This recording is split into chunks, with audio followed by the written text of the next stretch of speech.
Hi, I'm Samuel Rainwater Jr., Senior Warden of Daylight Lodge number 232.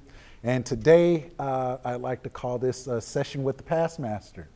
And so we have our 100-year anniversary coming up, and right next to me, right to the left of me, we have very worshipful brother Coe Tug Morgan, who is renowned on Daylight Lodge, and I believe could give us a brief history. So without further ado, thank you and welcome for sitting down and talking with us. So Sam, I should say Brother Sam. Sam, what do you want to hear?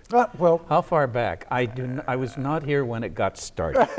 There are some brothers that seem to think I was, but I did not come to Daylight Lodge until 1969. However, in 1969, I still had the pleasure of getting to know one or two of the members that had started the lodge. I remember coming to the very first meeting of Daylight that I came to was in 1969, and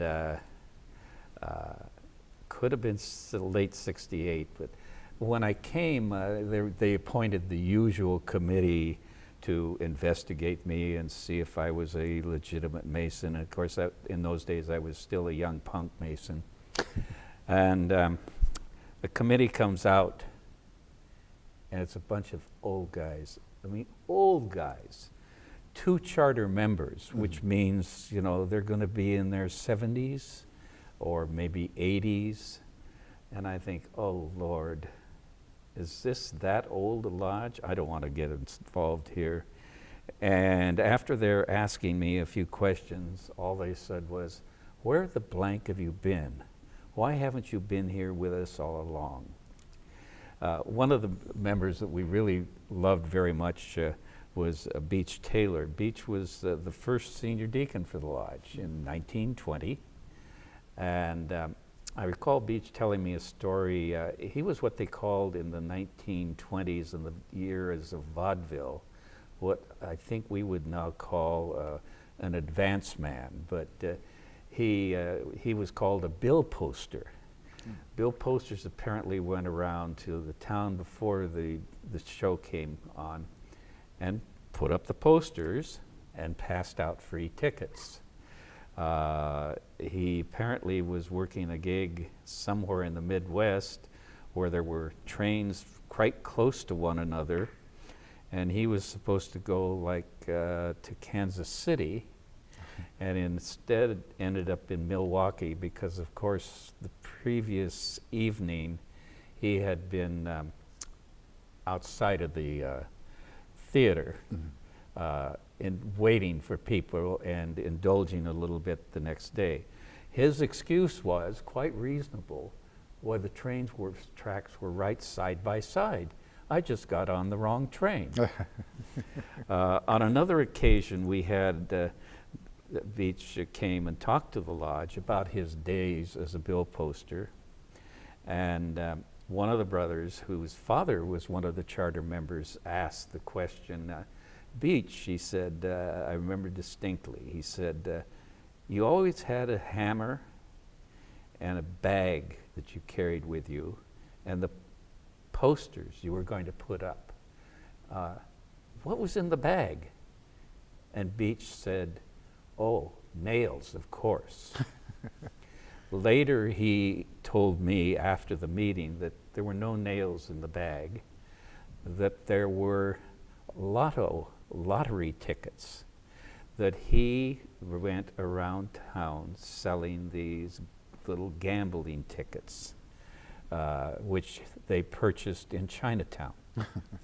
So Daylight was not sweet, lovely, and innocent all those years. Never has been, for that matter, as far as I'm concerned. When I first had contact with the lodge, it was meeting in what we knew as the Rainier Masonic Temple, which during the 1980s and up until recently was the Prince Hall Grand Lodge headquarters. Before that, they had met in the main Masonic Temple, which is now part of Seattle Community College or Seattle Central, whatever they named it today.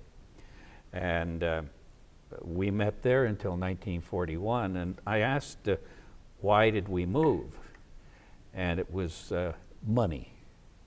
The city of Seattle got meter maids, and what the members would do was, apparently in those days, there were matinees on Wednesday nights or Wednesday afternoons, so they would go up and park their cars on the streets up near Seattle, which was then Broadway High School. And then the meter maids started coming around and marking the cars for overtime parking. Like every city, Seattle in particular, any way to make a buck. And so they moved to the main, from the main Masonic Temple up there to the Rainier Masonic Temple.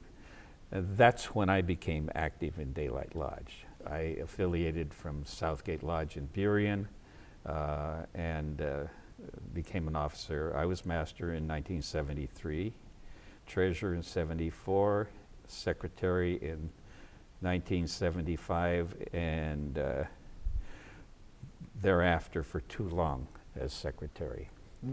So I've gone through more than one master over the years. I remember in that period of time we met in the main Masonic Temple.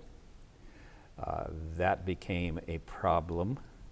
The Rainier Masonic Temple became part of an urban development for the city of Seattle. So we moved to the Scottish Rite Center, which was on Broadway, on Capitol Hill. We met there for quite a while until they started jacking us around. We came in and were informed we couldn't have lunch, and you know full well what lunch is at Daylight Lodge. We want our food, and we want our enjoyment. There were several occasions when we'd come in at the last minute and told we couldn't even have lunch, and we, on one occasion, had to go move without the Grand Lodge knowing about it. Shame, shame, shame, shame, shame. But we packed up and moved down to the main Masonic Temple so we could install officers. Then we had so many problems that we just decided to get out of Scottish Rite. And we looked at two proposals. One was to Home Masonic Hall, which was down in Georgetown, and the other was here at Green Lake. And in a month's time, we packed up and left, came here to Green Lake, and found waiting at the front door one of the past Grand Masters from British Columbia who'd become a friend and visited us frequently. So we had a Grand Master here on our very first meeting at the Green Lake Masonic Hall. We met on another occasion about 1982, 83. I received a call one evening or one morning saying, did I know the Masonic Hall had burned? I hadn't seen anything. So I hopped in my car and came over and looked around, and I couldn't see anything here. And I went over and looked in on the Greenwood district at the Greenwood, and there was nothing there. So I went home because I couldn't see anything. Actually, there had been a fire in this building from the restaurant downstairs, and we had to find a new home for a period of about 6 months. So we met at Queen Anne for that 6 months period. And then about 3 years ago, maybe 4, they did some extensive remodeling during the summer. And of course, we do meet during the summer, so we were meeting over in the University Lodge. But we've been, I think, very happy here. I think we have had an exceptional run as a lodge. In the first 50-some years of the lodge, we had one Grand Lodge collar officer.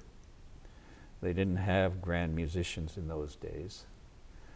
We had one deputy of the Grand Master, who served our district, and another that served another district, but he was a member of Daylight. He was a past master of, I believe it was Lawton Lodge. So we've done quite well. Since 1980, we have had about 20 deputies, district deputies, Grand Lodge collar officers, and innumerable committeemen. And I think it's due to the fact that we're a unique lodge. Elsewhere around the country, there are Daylight lodges. We are one of only 2 of the Daylight lodges that started in the 1910s and 20s on the West Coast. The original Daylight Lodge was called Jewel Lodge in San Francisco. Then there was Silver Trowel Lodge that started in Hollywood about 1909, I believe it was. And then Daylight came along. 1920. In the 21 and 22, there were 3 lodges started. There was a lodge called Queen Beach Lodge in Long Beach, no longer exists. Silver Trowel no longer exists. Jewel Lodge no longer exists. The Daylight Lodge in Portland, which was called Midday Lodge, and has a rather historical thing in that there are some interesting members, you might say, like Porky Pig and Roadrunner, and all those whose voices were made by a member of Midday Lodge. Oh, wow, yeah. And of course, this being thrown at me at the last minute, I can't remember the name, but he was made a member of Midday Lodge. Midday Lodge merged about 10 years ago or 15 years ago into a lodge in south of Portland, Oregon, and is now called Sherwood Midday.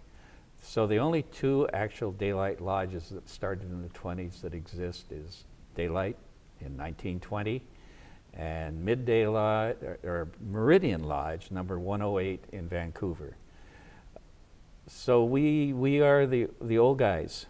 We're the old guys, and we have been old guys for a long time. What do we do? I've been very proud of this lodge because we actually do things. When I was a kid, one of our past masters tried teaching me the clarinet. Bill Wright, who was master, and I believe it was 1932 or 33, tried teaching me the clarinet, and he did not succeed very well. All he could ever do was make my clarinet squeal. But Bill Wood was one of many members of this lodge that taught musicians in the 1940s and 50s and 60s for what is now the Seattle Youth Symphony, which we continue to support to this day. And I'm very proud of the fact that we've had at least 3 members of this lodge that have served on the board of directors for the Youth Symphony Orchestra. The number of members that were in the symphony goes extensive. Frank Horsfall was well known as a flute player. Emil Hansen, who was one of our charter members, was a timpani player.